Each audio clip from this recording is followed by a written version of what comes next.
चरक संहिता में वर्णित चतुर्विंशति उपक्रम के बारे में हम देख रहे हैं। लास्ट वीडियो में पहले जो 4 उपक्रम है, मंत्र, अरिष्टाबंधन, उत्कर्तन और निष्पीडन, इनको कवर किया था। इस वीडियो में आचूषण, अग्निकर्म, परिसेक और अवगाह, इन 4 विष के उपक्रम के बारे में हम देखने वाले हैं। तो आइए शुरुआत करते हैं। आचूषण, आचूषणम आनयनम, आनयनम निकालना।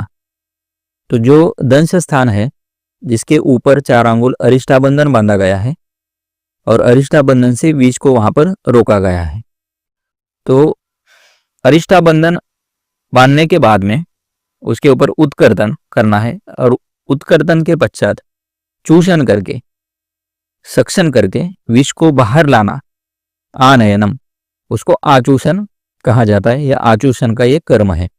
आचूषणम आनयनम, विष को उस दंश स्थान से बाहर लाना, दैट इज आचूषण। अभी आचूषण पहले मुख के द्वारा किया जाता था। तम दंशम वा चूषेन मुखेन यवचूर्ण पांशुपूर्णेन। अभी बहुत सारी इंस्ट्रूमेंट्स है जिसमें निगेटिव प्रेशर का इस्तेमाल करके उस दंश स्थान को व उस एरिया को से सक्शन कर सकते हैं, लेकिन पहले मुख से चूषण करते थे, इसलिए उस मुख को पूरित करके आचूषण करने का विधान है। सो मुख पूर्णार्ध, मुख किससे पूरित करना है? तम दंशम वा चूषेन मुखेन यवचूर्ण पांशुपूर्णेन। सो ये चरक संहिता में बताया गया है। यव का चूर्ण या फिर पांशु यानी मिट्टी या वालू का, इससे मुख को पूरित करके उस दंश स्थान को चूषण करना है, जिस चूषण से वहां से विष निकल आएगा। सो मुख पूरित करने का उद्देश्य है कि जो भी व्यक्ति है जो आचूषण कर रहा है उसको विषाक्तता ना हो, इसके कारण मुख को पूरित करके आचूषण कर्म करना है। सुश्रुत संहिता में यही पूर्ण वस्त्र से बताया है। प्रतिपूर्य मुखम वस्त्रेर हितम आचूषणम भवेत्। सो मुख को वस्त्र से पूरित करके फिर उस स्थान को, दंश स्थान से विष को बाहर निकालना है आचूषण करके। सो प्रतिपूर्य मुखम वस्त्र, वस्त्र से मुख को प्रतिपूरित करना है, सुश्रुत संहिता में बताया है। और वही अष्टांग संग्रह अष्टांग हृदय में बताया है, आचूषेत पूर्ण वक्त्रो वा मृद भस्म अगध और गोमय। तो यहाँ पर मुख पूर्णार्थ मृद यानी मिट्टी, भस्म, अगध और गोमय का चूर्ण, ये चारों में से कोई भी यूज कर सकते हैं और ये मुख पूरित करके फिर आचूषण करना है। तो ये जो अलग अलग द्रव्य बताए गए मुख पूर्णार्थ, इसके ऊपर क्वेश्चन पूछे जाते हैं। जैसे मृद, भस्म, अगध, गोमय, इनका प्रयोग मुख आचूषणार्थ कौन सी संहिता में बताया? अष्टांग संग्रह अष्टांग हृदय। इस तरह के क्वेश्चन बन सकते हैं। वस्त्र से पूरित या यवचूर्ण पांशु से मुख पूर्ण कौन सी संहिता में बताया गया है? प्रच्छायांतर रिष्टायाम मांसलम तु विशेषता। सो ये प्रच्छाय यानी प्रच्छान करना है, उत्कर्तन मतलब वहां पर इंसिजन लगाना है। कहां पर? अंतर रिष्टायाम, जहां पर अरिष्टाबंधन लगाया है उसके अंतर, उसके नीचे जहां पर दंश भाग है उसके ऊपर प्रच्छान लेके उसके बाद में फिर वहां पर आचूषण करना है। मांसलम तु विशेषता, अगर मांसल प्रदेश है तो फिर वहां पर प्रच्छान करने के बाद ही आचूषण करना है ताकि वहां से विष बाहर निकले। सो यह है आचूषण विष उपक्रम। अगला उपक्रम है अग्निकर्म। अग्निकर्म सभी को पता है, तो दहन करना, दाह, जो भी दंश स्थान है वहां पर दहन करना, दैट इज अग्निकर्म विष उपक्रम। सो ये कब करना चाहिए? त्वक मांसगतम दाहो दहति विषम। तो ये स्पेसिफिकली बताया गया है कि अगर विष त्वक मांसगत है तो वहां पर अग्निकर्म करना है। दूसरा, यत्र बंधु न जायते। अरिष्टाबंधन हम बांधते हैं जो शाखादष्ट है, दंश अगर शाखादष्ट है, शाखा के ऊपर है, तो वहां पर अरिष्टाबंधन बांध सकते हैं। लेकिन जहां पर अरिष्टाबंधन नहीं बांध सकते वहां पर अग्निकर्म करना है। दहेत दंशम अतोत्कृत्य, उत्कृत्य मतलब वहां उसको निकाल के उत्कर्तन करके उसके बाद में वहां पर दहन कर्म करना है। यत्र बंधो न जायते, जहां पर बंधन बांध नहीं सकते, अरिष्टाबंधन जहां पर लगाया नहीं जा सकता है, वहां पर उस दंश को उत्कर्तन करके निकाल के फिर वहां पर दहन कर्म या अग्निकर्म करना है। आचूषण छेद दाह सर्वत्रैव पूजिता। तो ये आचूषण, छेदन और दाह ये सभी जगह पे प्रशस्त बताया गया है। अभी कौन से कंडीशन में नहीं करना है? कौन से कंडीशन में करना है? यत्र बंधो न जायते और त्वक मांसगत विष है तो अग्निकर्म करना है। लेकिन कब नहीं करना है? पित्त बाहुल्यत, अगर पित्त प्रधान दंश है या विष है तो उस कंडीशन में अग्निकर्म नहीं करना है। अतः मंडलिना दष्टम न कथंचन दाहेत, तो मंडली सर्प ये पित्त प्रधान होता है, इसलिए मंडली सर्प दंश है तो वहां पर दहन कर्म नहीं करना है। अगर किया तो क्या हो सकता है? सपित्त बाहुल्याद, सपित्त बाहुल्य विषाद दंशो दाहाद विसर्पदे, तो जैसे दहन करेंगे तो पित्त बाहुल्य होने के कारण ये और ज्यादा बढ़ेगा, वहां से वो विसर्पदे, वो फैलेगा।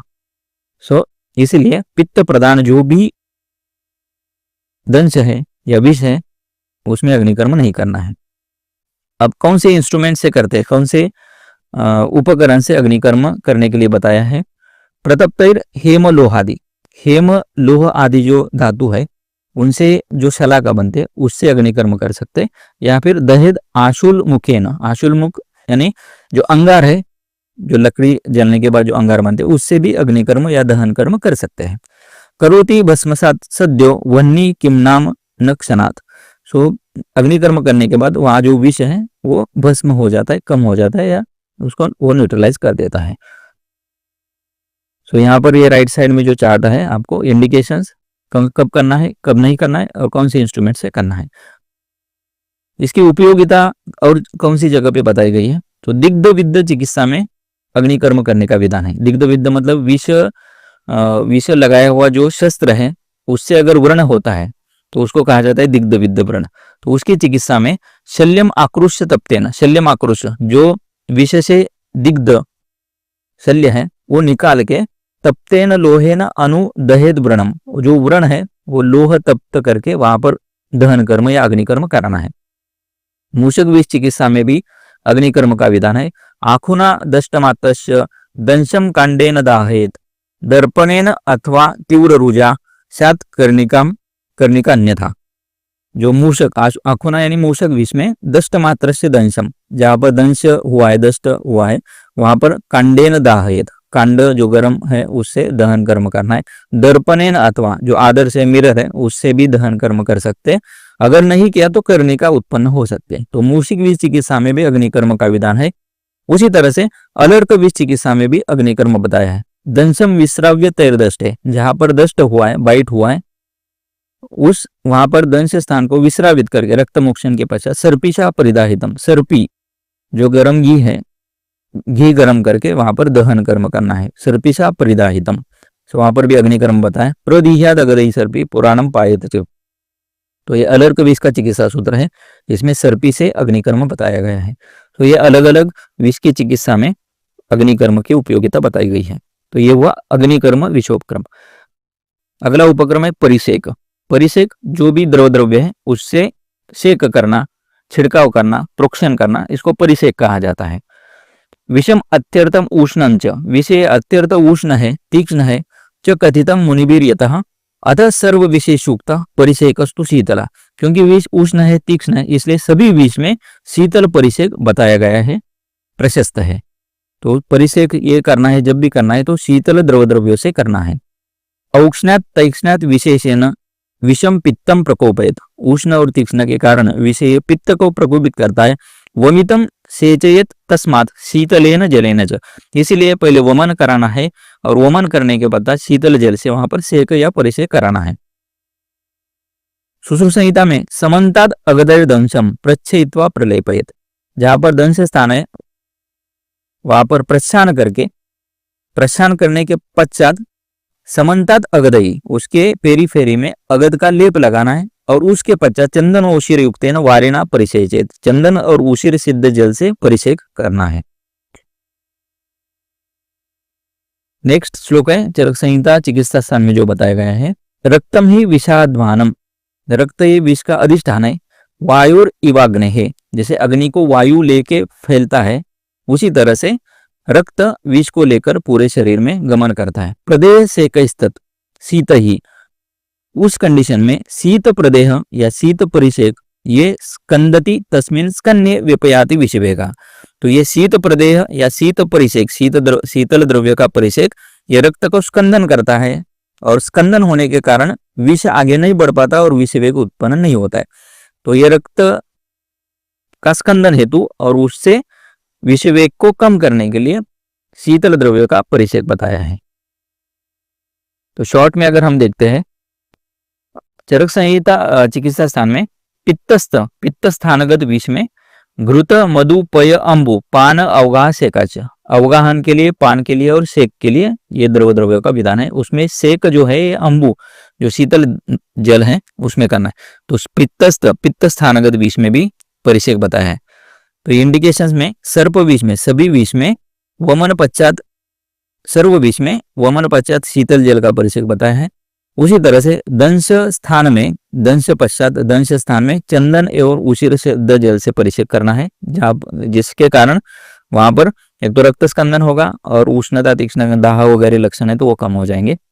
रक्त स्कंदन, शीत परिचय से रक्त स्कंदन होगा और रक्त स्कंदन के कारण विषवेग उत्पन्न नहीं होगा। और पित्त स्थानगत विष में भी शीतल जल से परिचय बताया गया है। तो ये सभी इंडिकेशन है परिचय के। उसके बाद का उपक्रम है अवगाह। अवगाह ये स्वेदन का एक प्रकार है। स्वेदन के दो प्रकार है, सअग्नि स्वेद, निरग्नि स्वेद। तो ये सअग्नि स्वेदन का एक प्रकार है। अवगाह मतलब जो जल है, द्रव्य है, उसको एक बड़े पात्र में लेके उसमें बैठ जाना, इसको अवगाह कहा जाता है। तो ये कब करना है? ये पित्त स्थानगत विष में अवगाहन बताया गया है। तो परिचय के साथ साथ अवगाहन भी बताया। अगर विष ये पित्त स्थान में रहता है तो जाता है तो पित्ते क्षौद्रपयो अम्ल आज्य पान सेक अवगाहनम। सो पित्त स्थानगत विष में अवगाहन करना है। उसी तरह से विष के जो षोडश उपद्रव बताए गए हैं उसमें तृष्णा, दाह और मूर्छा, ये तीन उपद्रव अगर उत्पन्न होते हैं तो उसमें अवगाहन बताया गया है। सो किससे अवगाहन करना है? कमल उत्पल किंजल पटल आवृत वारिशु। तो जो कमल उत्पल किंजल पटल आवृत जो वारी है उस वारी में, वो जल में अवगाहन करना है, ठीक है। या फिर सरसीशु जो नदी है उसी जल में अगर अवगाहन करते तो ये विष से उत्पन्न तृण, दाह और मूर्छा ये उपद्रव शांत हो जाते हैं। उसी तरह से विशालादि योग बताया गया है। विशाला व्योश मंजिष्ठा यष्टि लवण पंचकम द्विनिशा पत्र वेल्लैला त्रिवृत चूर्णम समाक्षिकम।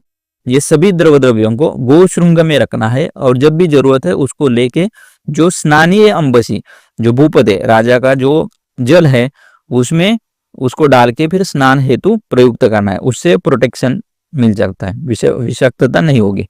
उसी तरह से पूर्वोक्तम तृष्णादि, जो तृष्णादि योग बताया है पूर्वोक्त, उसका भी स्नान के लिए प्रयोग में लाना है। तो ये अवगाह का ये एक प्रकार है, स्नान ये अवगाह का एक प्रकार हम ले सकते हैं और ये विशालादि योग का उसमें इस्तेमाल कर सकते हैं।